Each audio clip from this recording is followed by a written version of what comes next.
safety training series is in progress on the topic of site safety inspection.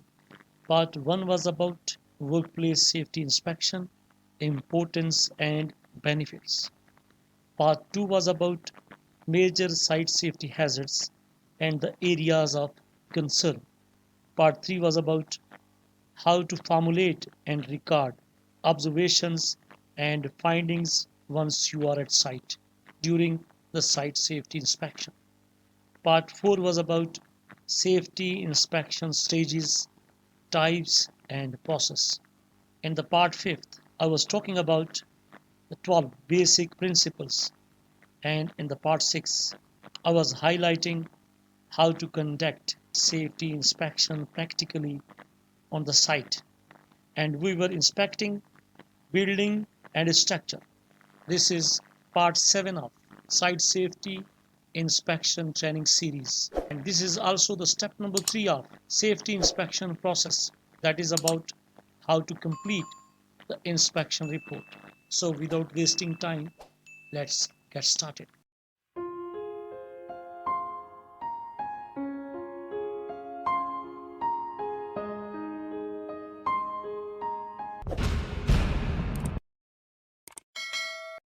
Dear friends and colleagues, a detailed inspection report should be completed as soon as possible after the inspection. It should give a summary of findings and make clear and concise recommendations for corrective actions. In general, the inspection report is called the workplace inspection report.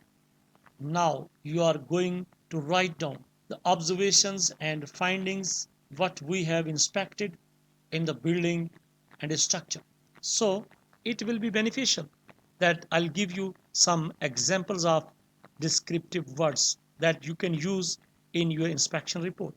For example, broken, chipped, leaked, dirty, disconnected, slipping, wobbling, worn, frayed, corroded, littered, removed, sagging, spalled, unstable, deteriorated, cracked, dented, blocked, unlabeled, defaced, inadequate, overloaded, missing, hazardous, messy, spilled, unanchored, protruding, bent, inoperative, smelly, cluttered, slippery, splintered, malfunctioning, excessive, deficient, inappropriate, uneven, and obscure. These all are the words, those are related to the findings and observations what we have made in the last video, how to conduct the site safety inspection. Another important point is what should be included in the site safety inspection report. The most important and point number 1 is time, date and location, the area inspected. Point number 2, the names of persons participating or conducting site safety inspection. Point number 3, location and clear description of hazards and risks. Point number 4, recommendations for corrective action. And point number 5, names of individuals who are responsible for the completion of corrective actions. In different companies and organizations, there is different reporting procedure, but the completed report should be reviewed by the area in charge, and the final copy of the inspection report should be sent to all concerned as per the company policy and reporting protocol or procedure. Once there are findings, there are observations, there are unsafe acts and conditions, there is unsafe behavior. It means you have to assess the risk. There are some gaps in the risk assessment procedure. Remember, once hazards are identified, they should be assessed to determine whether they are significant enough to warrant changes. This is called risk assessment. Risk assessment is a measure of the severity of potential harm to the likelihood of that harm occurring. If you are interested to know in depth about risk assessment process, click on the link that is appearing on your screen, and I'll also keep the links in the description. Dear friends and colleagues, to work out the level of risk, you have to consider the severity of the consequences of an accident. How serious would the injury or illness be? How many people are at risk? Likelihood of the accident occurring. Has it happened before? And when is it most likely to happen? Without considering all these questions, you cannot properly assess the level of risk. For the same purpose, you must understand what is hazard category and hazard class. To assist risk assessment, each identified hazard needs to be categorized according to its hazard category and hazard class on the hazard recording form provided and generated by the company health and safety department. Dear friends and colleagues, you are on the platform of Safety First Life. I'm Javed, and today we are discussing about step number 3 of safety inspection process, how to complete site safety inspection report. And this is video number 7 of site safety inspection training series. If you are new on this channel, kindly subscribe it and press the bell icon for all future notifications. And if you find the video informative, then like, comment and share it with your friends and colleagues. Let us discuss now the categories of hazards. CHM means chemical hazards. It includes any form of chemicals such as compressed gases and solvents. Second category of hazards is biological hazards. Includes organisms or toxic substances produced by living things, living organisms that can cause illness or disease in humans, bacteria, viruses, fungi, parasites, or other insects. All comes under the category of biological hazards. Hazard category number 3, PHS, physical hazards, includes noise, vibration, heat, cold, and radiation. Hazards category number 4, ERG, ergonomic hazards, includes design of the workplace and jobs that involve repetition, force, and posture. Hazard category number 5, ENY, energy hazards, includes pneumatic or hydraulic pressure, steam, heat, or electricity. Hazard category number 6, ENV, short form of environmental hazards, includes comfort factors such as temperature and relative humidity, exposure to particulates, dust, spores, etc. Hazard category number 7, MAC, short form of machine hazards, includes hazards from moving parts like rotating shafts, belts, pulleys, blades, and saws. And hazard category number 8, WKP, work practice hazards, includes failures to have or follow safe work practices or safe working procedures. Dear friends and fellows, if you are interested to learn about hazards in depth, please click on the link that is appearing on your screen. After discussing the categories of hazards, let us understand now what are the different classes of hazards.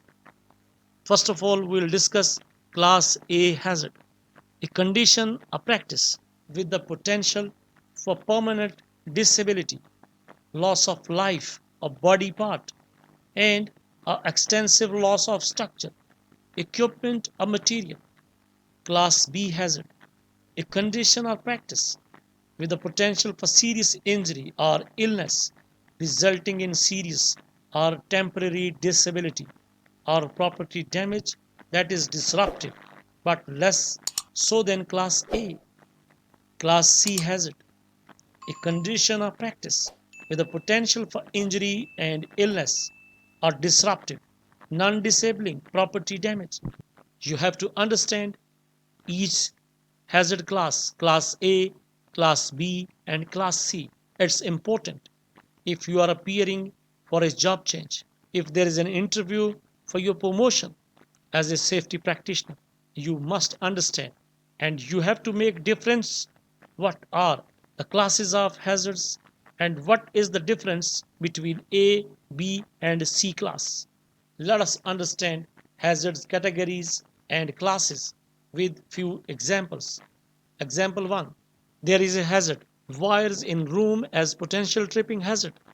What will be the category of this hazard? Work practice. And this is class C. Let us discuss example 2. There is a hazard.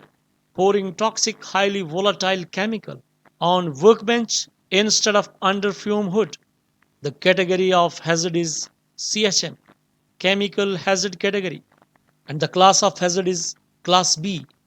Let us understand example number 3. There is a hazard. Untrained personnel operating a saw blade without machine guarding or steel mesh gloves. This category is machine hazards, and this is class A, and this is the most deadly class.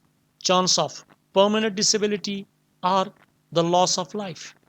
After discussing and understanding the different classes of hazards and the categories of hazards with examples, let us discuss now how to identify recommendations.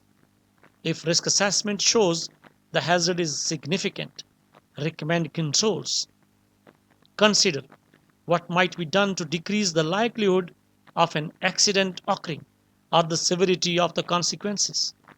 Provide as many possible solutions as you can.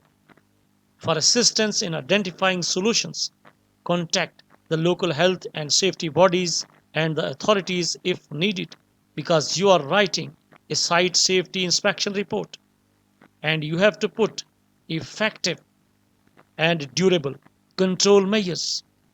Once you are preparing the site safety inspection report, you have to recall how we can control hazards. You have to keep in your mind how to eliminate the hazard or substitute it, how to isolate the hazard from people, how to change the way the job is done, or is there a requirement for personal protective equipment?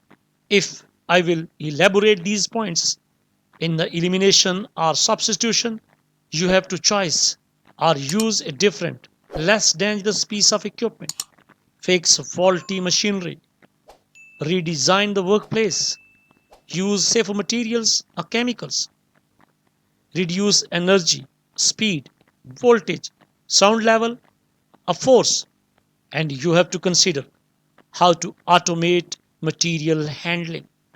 If you are considering the point that is about the isolation of hazards from the people, then you have to redesign the equipment, remove dust or fumes with exhaust system, use lifting equipment or trolleys, machine guarding, sound enclosures, platforms, and guard railing. These all points will come under the isolation of hazards from people. If you are thinking, if your findings and observations, those are related change the way the job is done, then you have to put recommendation for training, information, and science to increase awareness. Implement safe work procedures and control programs. Implement rotation of workers. Increase equipment inspections and preventive maintenance programs. If all the controls are in place, then you have to consider as a last resort the use of personal protective equipment.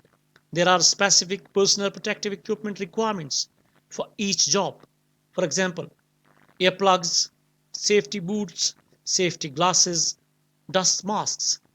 To use the personal protective equipment effectively and in the right way, you have to conduct PPE training and you have to provide information to the workers as per the nature of personal protective equipment and and the workforce involves.